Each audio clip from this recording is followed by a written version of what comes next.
Hey, welcome to the Keto Mom page. Good morning. Good morning. How are you?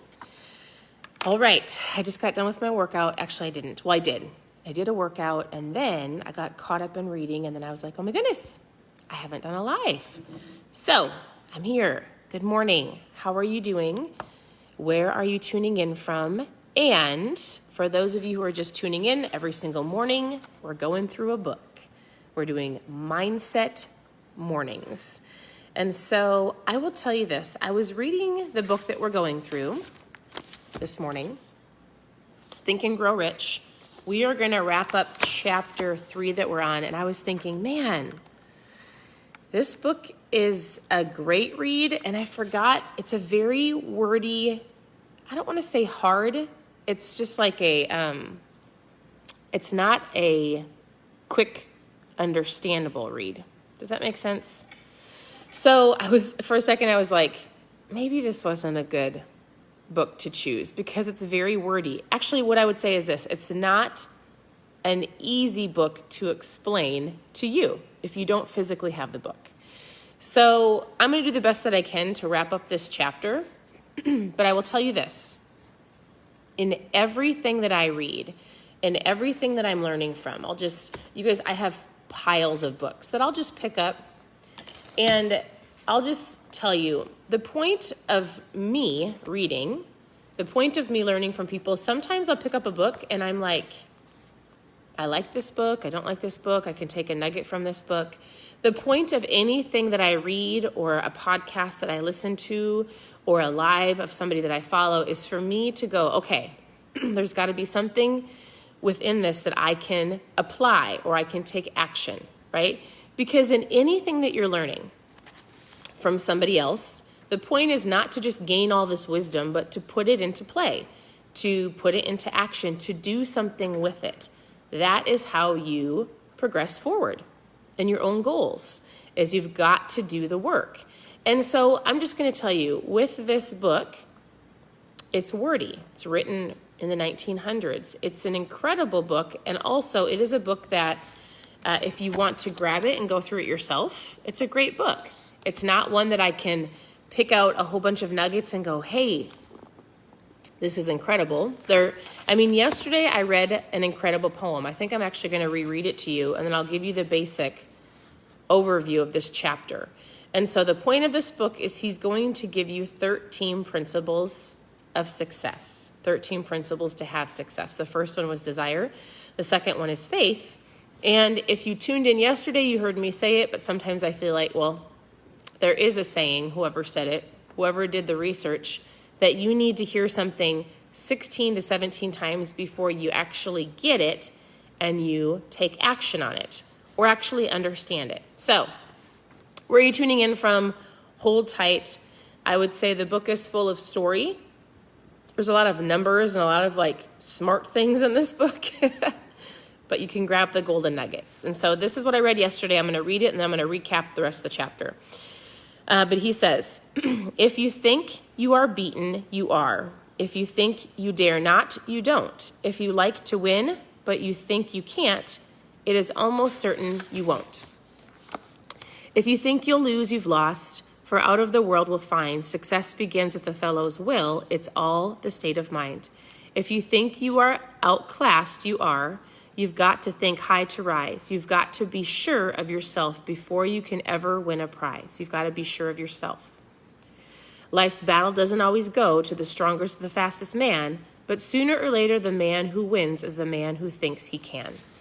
And so normally I would go over the next 5 pages, but honestly, I'm just going to finish the chapter because the rest of this chapter is all about faith. And what he says is this: find somebody that has done what you've done. Find somebody that has the faith that's already achieved what you want and go pull from their faith.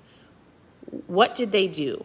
What are some things you can learn from them? So you have to know your goals, right? The story he tells is a whole bunch of men that wanted to gain riches. Everything that we do comes from an idea of being creative, which is so interesting. My husband was listening to a podcast this morning. I actually listened to it last week, and I was like, oh my goodness, I listened to that one. And he said, did you know that only, I think it was like 10 to 12% of kindergartners after kindergarten is done have a creative side to them? 10 to 12%. Did you know that it is a learned behavior not to be creative? And did you know that out of creativity comes ideas, sparks an idea that can create wealth or a different idea for you to achieve your goals in your life? I'm saying that because only 2% of adults have a creative side to them, which he talks about being creative and spurring on ideas and trying something new and getting outside of the norm. Like, have you guys ever heard the phrase, normal isn't working? We say that to our kids a lot.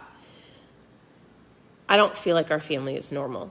And then we'll say something to our girls, or maybe they're having a little tiff of like girl drama or feeling left out or whatever the case may be. And I have to go, remember, normal isn't working.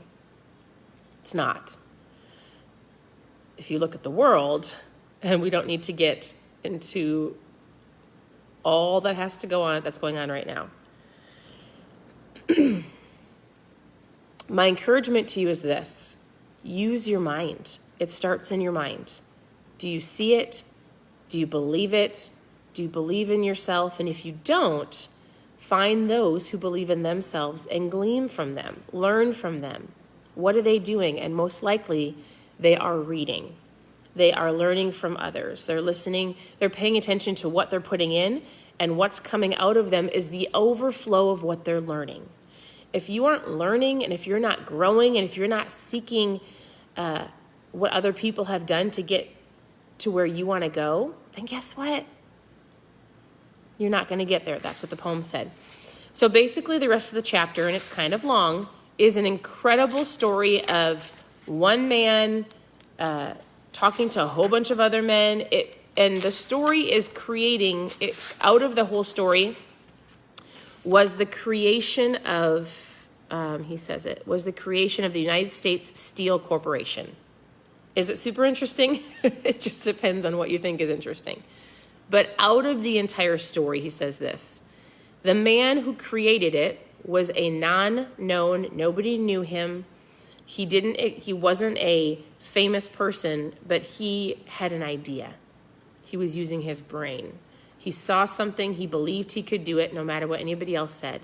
It took his faith, his desire, his imagination, his persistence. Those were the ingredients to create what he created. And you might be going, well, what does that have to do with me losing 100 pounds of fat? I want to know, do you see it? Do you have the faith to achieve it? Do you truly have the desire to lose it? Do you have the imagination to be creative, to try new recipes and to try the workouts and to maybe ask a friend to join you? Like, do you have the persistence to see it through?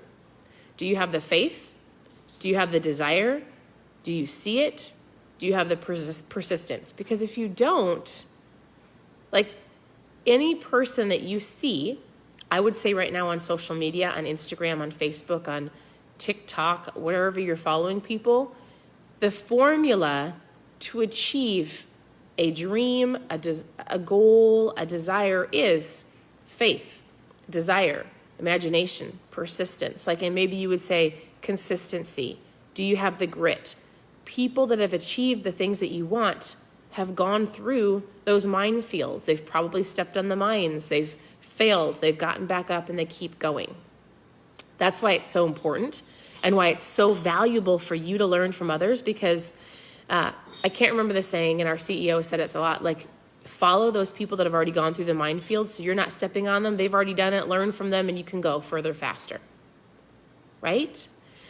And so in the end, he says, faith removes limitations. Remember this: when you are ready to bargain with life for whatever it is that you want, for whatever it is that you ask as your price for having passed this way.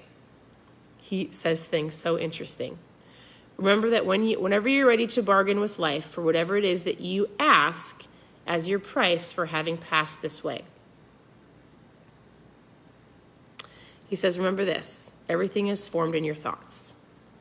So, the reason that I come on here every single morning is because I truly believe that your mindset is hands down one of the most important things for this case, for you to achieve your fat loss.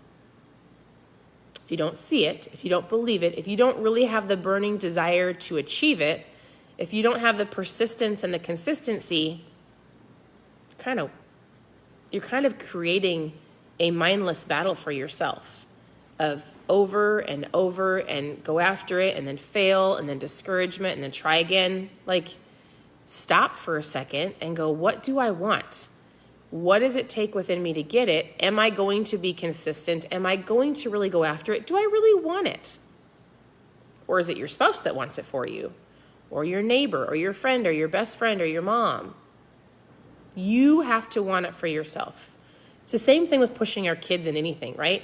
Like, you can have the most athletic student. Like, one of our girls are athletic. I can't want it for them, right? You can't give somebody a desire. You can encourage them, and you can say, you're so great, you can totally do this, but if they don't have the desire, then guess what? It's not going to go very far, right? You can only play the motions or play the role so much. So my encouragement to you is look inside yourself today and go, what do I want? What do I want? Write it down. I want you to start seeing it, find the people that have done it, learn from them, and take action. That is your action step today. So we're going to dive into chapter 4 tomorrow. You might be going, holy moly, you read a lot of chapter 3. A lot of it is a story about a steel company. Is it a great learning lesson? 100%. Is it super interesting? It depends on what you're interested in. We're going into chapter 4 tomorrow. And I'm going to find another book. We are going to finish this one because it is a good book. The next one, he talks about auto-suggestion. We're going to finish the book. We might go through some of the... It's great. It's great. It's just hard to sometimes explain it to you, but that is all I have for you today. I hope you have an incredible morning. I'm always here to help. This is the book that I'm reading for those who've been asking, Think and Grow Rich by Napoleon Hill. There's a lot of good books that I've read. It just depends on the audience. It just depends on you and what you want to read, what you want to go through. It's just choosing. If you have a book that you're like, I've always wanted to read this, make sure you post below. I would love to know. Otherwise, I'm going to start searching for another book probably mid-November because this will take us a little bit longer to get through. So I hope you guys have an incredible day. Always reach out with questions. I'm here to help, and we'll talk to you soon.